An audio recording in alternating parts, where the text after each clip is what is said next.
Warren Knight, welcome to Management Events Broadcast. Thank you very much. You're chosen as one of the top 100 global influencers, and this is based on 2 million mentions on social media. What did you do to get there, to have all those people following you, mentioning you, engaging with you? What was your path? Well, my path was always about strategy. So I didn't even realize that there was this opportunity to become a top 100 global influencer. It wasn't until they contacted me through Twitter and said, "Hey Warren, you're a top 100 global influencer." I didn't even know that they were doing that. And so for me, it's just about having a strategy within my business now and making sure that I'm offering an omni-channel approach around the way that I share my content, the way that I share, being able to work closer with me, whatever that might be. But what sits right at the front of all of that is thinking about my followers. You know, I have well over 100,000 followers online, and when you think about the opportunity of reach when people share and comment and tell their friends and they're being influencers within their industry around a great piece of content or a video or an infographic or a GIF file, you know, it's using different types of content that's created with an outcome of a strategy with a goal. Okay. What's the content that is working for you? What is the message that seems to get most traction with your followers? So I think I've been doing this now for nearly 11 years. So over the years, I've seen a shift. There's different types of demands that people want. You know, when I first started out, it was about social media, and people were very confused about that and how beneficial social media can be for them from a brand awareness perspective, because everybody was going, if I'm going to use social media, what's my ROI? Yeah. And I'm like, well, no, what's your ROE? What's your return on engagement? Excellent. Because we're building a following here. We're building a community. We're having conversations with people where they have a problem and there is a solution. So over the years, things have shifted of importance, you know, for brands, for entrepreneurs, to really help them go through that digital leadership process, and that shifted a lot over the years. So there are still people joining social media, starting with social media. Yes. Is your message, don't look at the return on investment, that comes later?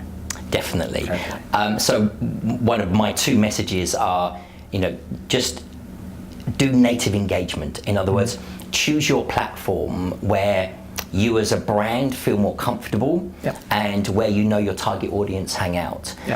Many, many years ago, we didn't have the data that was coming out of Twitter. You know, there wasn't even Instagram around, and Facebook was a real kind of, you know, fledgling around the type of data that it gives us to understand who our demographic are, what times of day people engage with us, what content, you know, do they like to engage with us with, and you know, for instance, video inside of Facebook.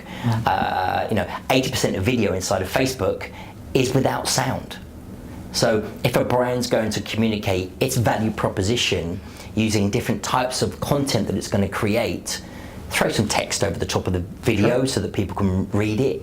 So that's all shifted. Live streaming wasn't around then, couldn't load up videos inside of Facebook. So there's still for me now it's all about focus. All right. Choose one or two networks, nail them.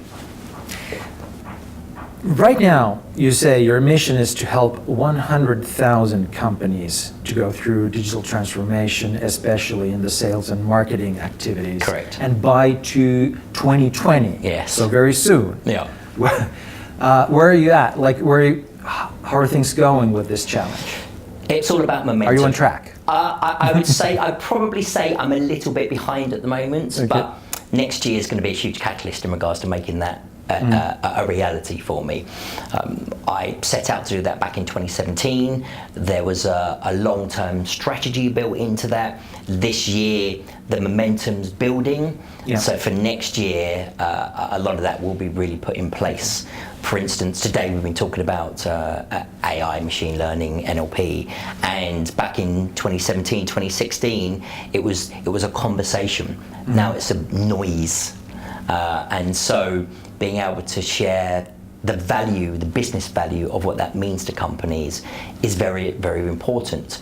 And I feel that social media, digital marketing, digital transformation as a subset of AI is really going to come to fruition next year. How do you measure this? Like, how do I become part of the 100,000? Lots of different measurements. So today I had the pleasure of speaking to 150, 200 businesses in the room, sharing a methodology, opening, demystifying, where AI is at the moment. The reality is with AI that we're not going to see, an artificial intelligent human being in our lifetimes. So when you look at what that means, the reality of that is, okay, and now I understand that, what are those areas of AI that I can use around machine learning or NLP? And so the room today, 150, 200 people. So professional speaking is one way of getting that message across. Sure. And I do a lot of online training. I've had a very big online audience to achieve that outcome. I have a very large database that I've collected over the last 10, 11 years that was culled with GDPR, which was good. I have an online audience of over 100,000 people. So training, talking, content. I write a lot of content. I've written over 1,000 articles on my websites. Creating content through videos, through live streaming, are all ways that I share this vision to people. And it's the interaction that I get back from people of going, even from 2-3 years ago, I read an article that you wrote, Warren, I implemented it and applied it, and this is where I'm at with my business now. We've gone through fast growth phase, we've scaled, we've got more staff now, and you go, okay, great. So someone took that and implemented it. Yes, yeah. So not everybody, like the tweets that happened today, for instance, it's like, wow, you mean we're only at 1% of our opportunity with AI? That seems really low. But that's the reality of it. So when these buzzwords come out, around social media, we need to take a bit of a step back. And so my vision with that is to help demystify that and help people go, actually, it's not right for me now, thank you very much, because I need to focus over here. That's a great outcome. Yes. Are there any major challenges or obstacles, like at the moment, that are like hindering you from reaching your 100,000? Definitely. You have a life. I have a life. So 50,000 bees, 4 chickens, a daughter who's 20 months old, and a pregnant wife who's 7 months old with a baby due on Christmas Day. So but they're not obstacles, they're life. Yeah. They're real life obstacles that have put a bit of reality into where I started this vision. So it's challenging, but for me it is about a lifestyle, and that's why I think next year with the momentum that's been built is really going to help me get towards that goal. If we focus on digital transformation, what do you think today is the key to being successful at that? What do you have to focus on to be successful in transforming your business digitally? So I think people need to think about it in 3 ways. 1, being competitive in the marketplace. So am I going to be disrupted or am I going to be a disruptor? 2, efficiency. How, by using this technology, can I be more efficient in my business, enabling me to stay focused on scaling my business? And 3, it's about being more profitable. So a digital transformation will touch each of these points with the use of different types of technologies with a different outcome. Today we've been talking about robotics and how robotics helps companies become more efficient. We've looked at marketing tools and sales tools that allow brands to be able to reduce their inbound phone calls by 75% by having a chatbot. Brands that are getting 70% of sales through their chatbots. Whoa. So when you look at those efficiency from an operation perspective, time saving and outcome driven of scale, 3 different ways of using technology these days that companies really need to embrace. But it's when and how. You just mentioned, and in your speech you mentioned that only 1% of companies are like really using AI successfully at the moment. Yes. So it sounds like there's a huge competitive advantage there 100%. to be had. Yeah. Yeah. So there are a couple of industries that are doing very well at the moment. Healthcare is a great industry that's really driving that. With what's happening, the governments in the UK really getting behind. What that means from a touch point perspective, but both from an online and an offline approach.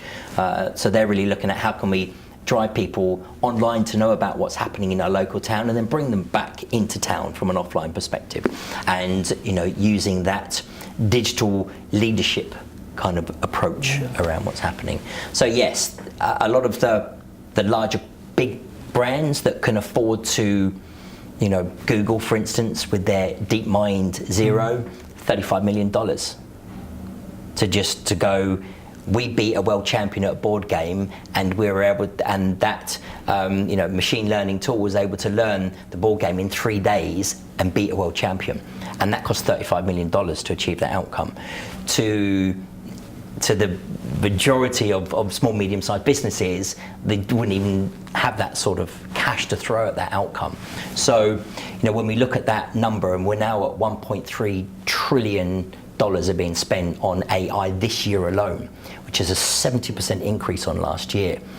But if we kind of look at the reality of that, you've got global brands like Google that are just throwing 35 million quid away on achieving the same outcome that Deep Blue achieved 21 years ago with beating Kasparov at his chess game.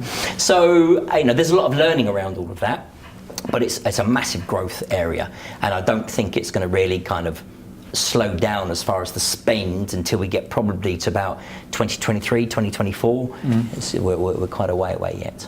Okay, that's the future. Can we go back in time for a moment?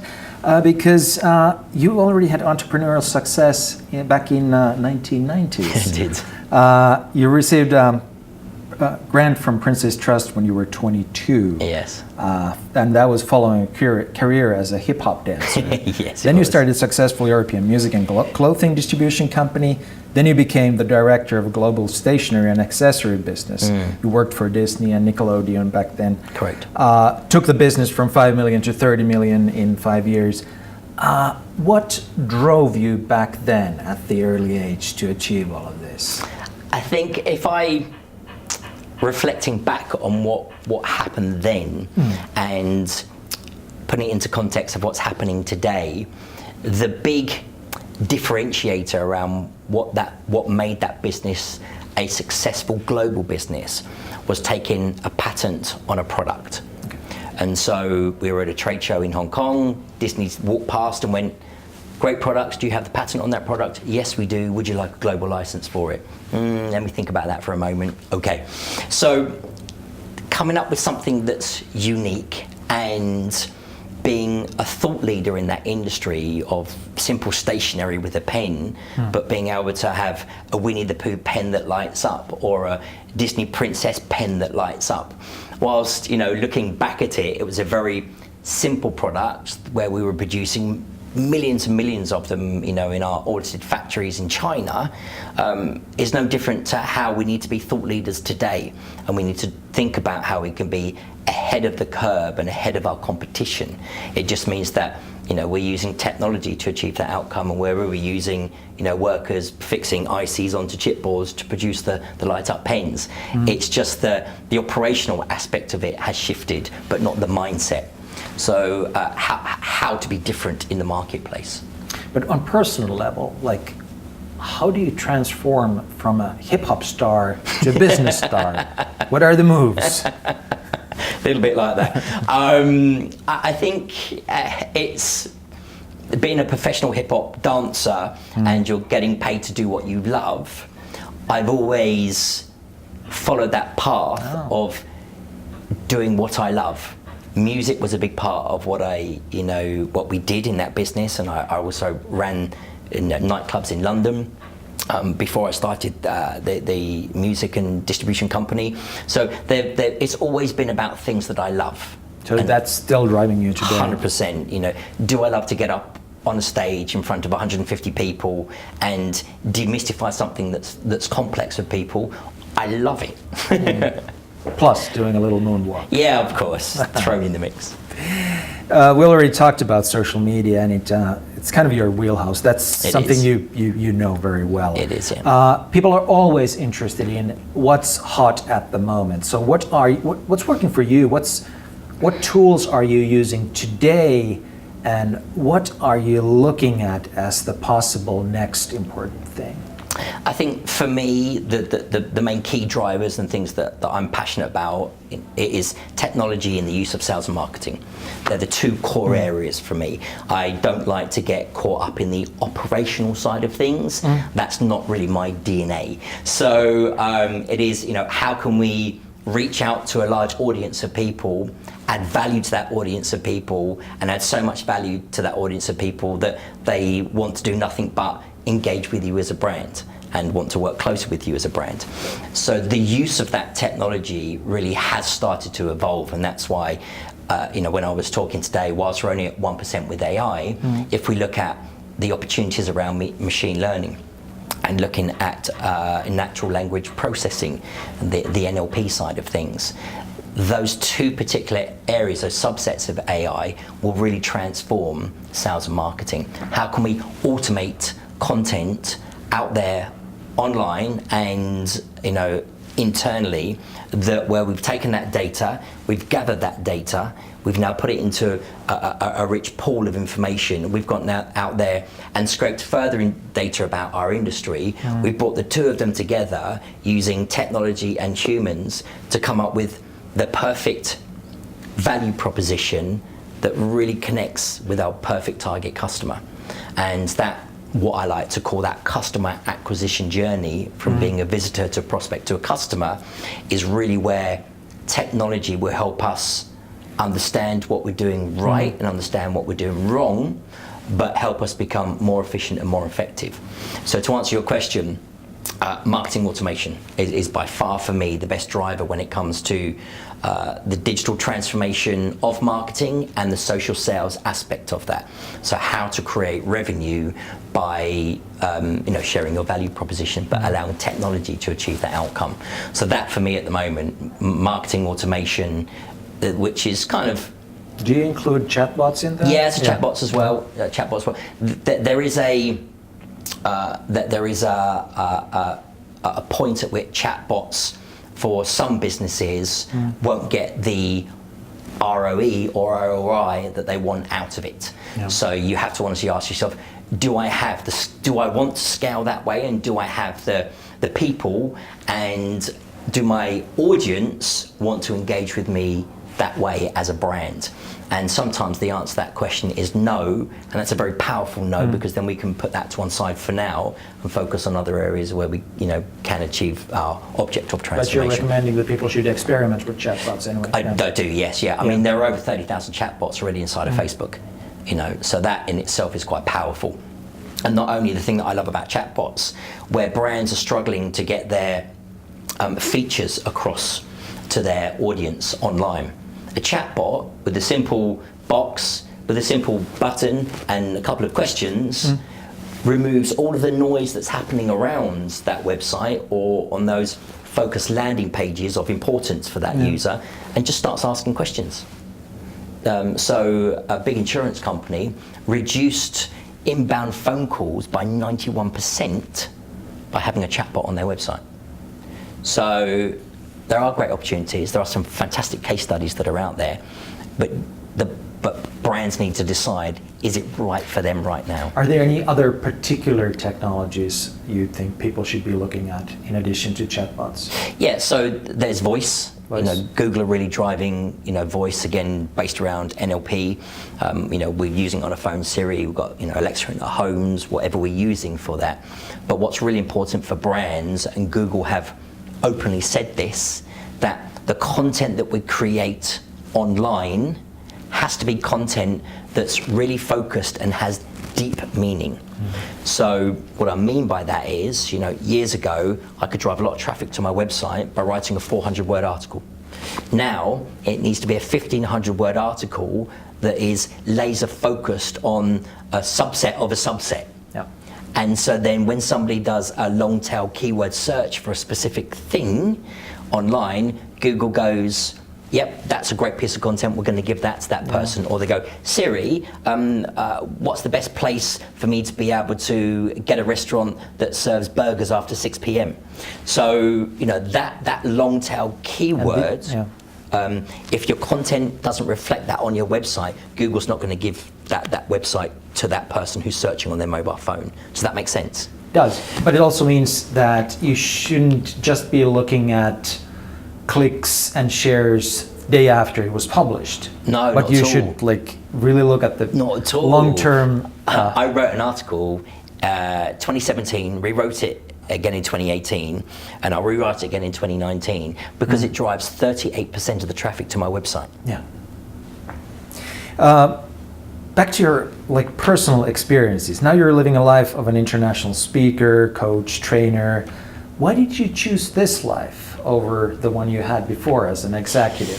So when I got into the world of social media and I went through a personal life shift, which is why I stopped working with Disney in China, and I saw this opportunity in the world of marketing space around social media.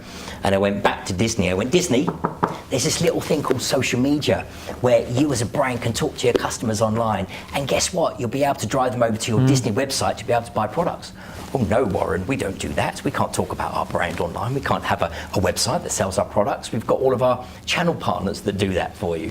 And 10 years later, what are Disney doing? What websites do they have where you could buy their products online? So that early adoption phase is very difficult for corporates sometimes. So when you look at where social media was around that. So sorry, what was your question again? Sorry. It's really about why did you choose this life you have today as a coach and speaker? Yeah. So when I found myself in this place of understanding technology, I then went and built a technology company, and I got investment into that business. I had shareholders, I had staff, great offices down in Shoreditch. That business was valued at £1 million in less than 2 years. When I couldn't get my 7-figure investment in time, I had to close that technology company down. That broke me as a person. Oh. So when I rebuilt myself and decided what lifestyle I want to have, at that point then, I didn't have children in my life, and so that was a life goal for me. And to achieve that life goal, then I need to change my approach in regards to what I want to achieve for the rest of my life. And so that's where I was always doing public speaking, but actually, to become a professional speaker was a big goal of mine, and that was all about, helping reflect my lifestyle.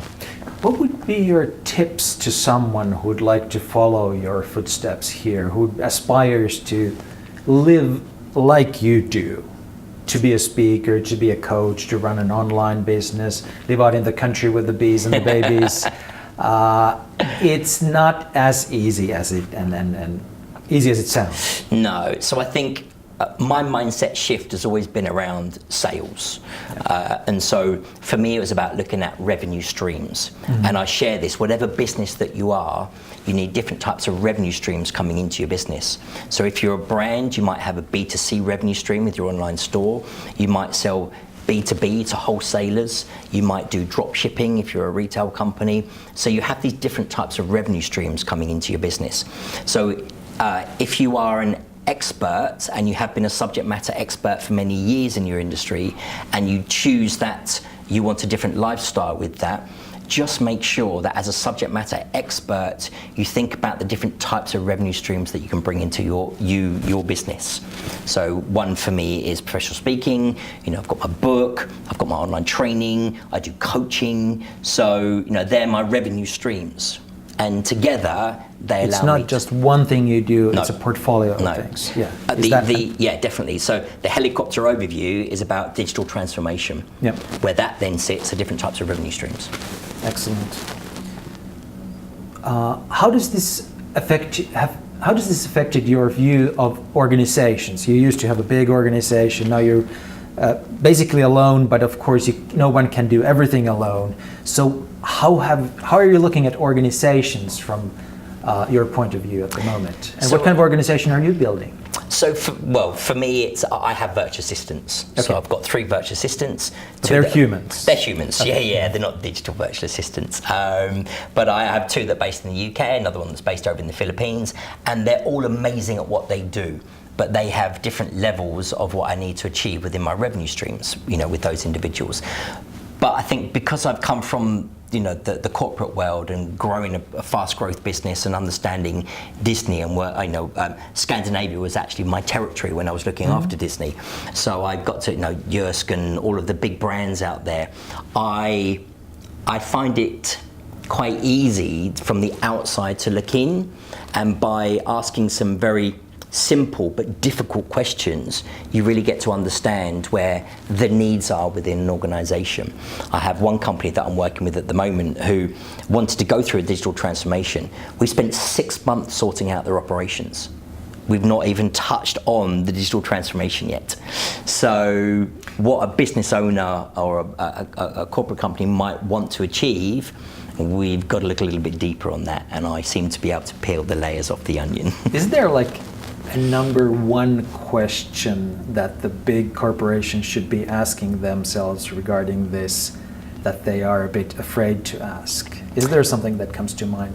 I think the only thing that I can think of is begin with the end in mind. Yeah. So what is it that you want to achieve, and then reverse engineer the outcome.